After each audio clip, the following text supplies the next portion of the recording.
Que fazer? Prefácio.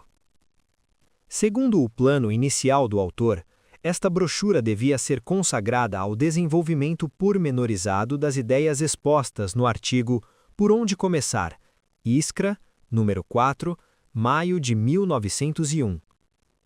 Antes de mais, devemos desculpar-nos perante o leitor pelo atraso verificado no cumprimento da promessa feita nesse artigo e repetida nas respostas a numerosas perguntas e cartas particulares.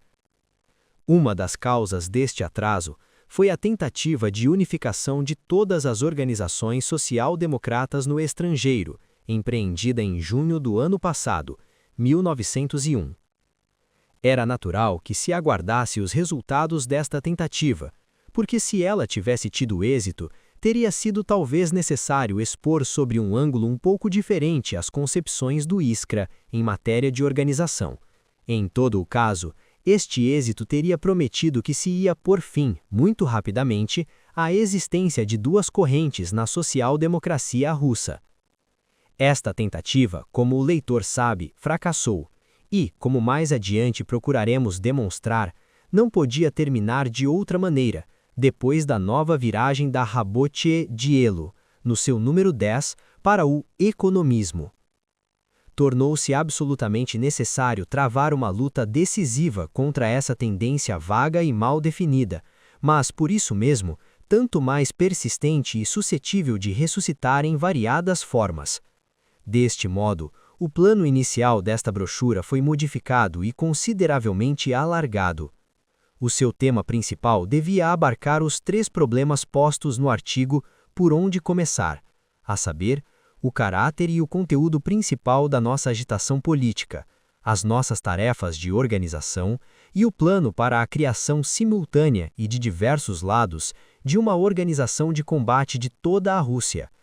Estes problemas interessam desde há muito ao autor, que já tentou levantá-los no Rabotchaya Gazeta, quando de uma das tentativas, sem êxito, de recomeçar a sua publicação, ver o capítulo V.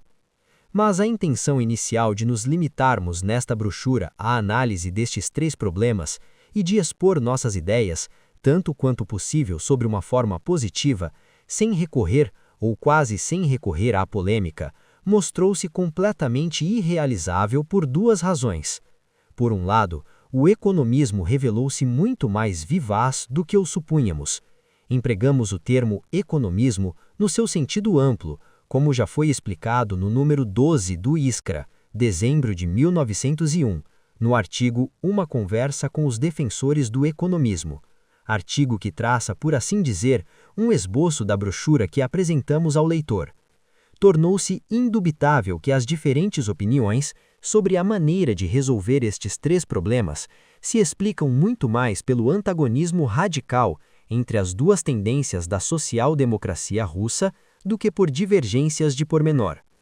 Por outro lado, a perplexidade dos economistas ao ver que o Iskra aplicava de fato nossas concepções mostrou a evidência que frequentemente falamos linguagens literalmente diferentes, que por consequência não podemos chegar a nenhum acordo sem começar ab ovo, que é necessário tentar uma explicação sobre a forma mais popular possível e ilustrada com o maior número possível de exemplos concretos, com todos os economistas sobre todos os pontos capitais de nossas divergências.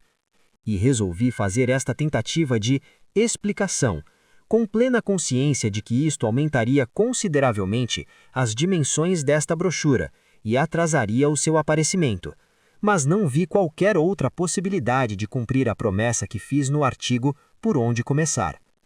Ao pedido de desculpas por este atraso, devo ainda juntar as desculpas pelos enormes defeitos da forma literária desta brochura.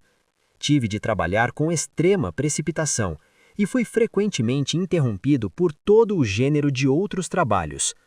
A análise dos três problemas atrás indicados continua a ser o tema principal desta brochura, mas tive de começar por dois outros problemas de ordem mais geral, porque uma má palavra de ordem tão inocente e natural como a liberdade de crítica é para nós um verdadeiro grito de guerra.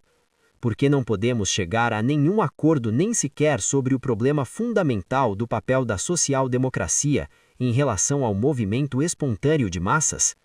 Além disso, a exposição de minhas ideias sobre o caráter e o conteúdo da agitação política converteu-se em explicação da diferença entre política trade unionista e política social-democrata, e a exposição de minhas ideias sobre as tarefas de organização em explicação da diferença entre métodos artesanais de trabalho que satisfazem os economistas e organização de revolucionários que consideramos indispensável.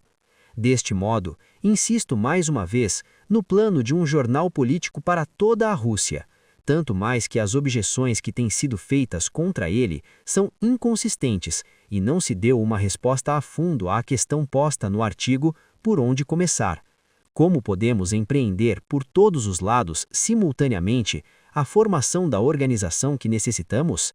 Por fim, na parte final da brochura, espero mostrar que fizemos tudo o que dependia de nós para evitar uma ruptura definitiva com os economistas, ruptura que, entretanto, se mostrou inevitável, que a rabotie dielo adquiriu um significado histórico, se quiserem, porque refletiu da maneira mais completa e com o maior relevo não o economismo consequente, mas antes a dispersão e as vacilações que foram o traço característico de um período todo da história da social-democracia russa.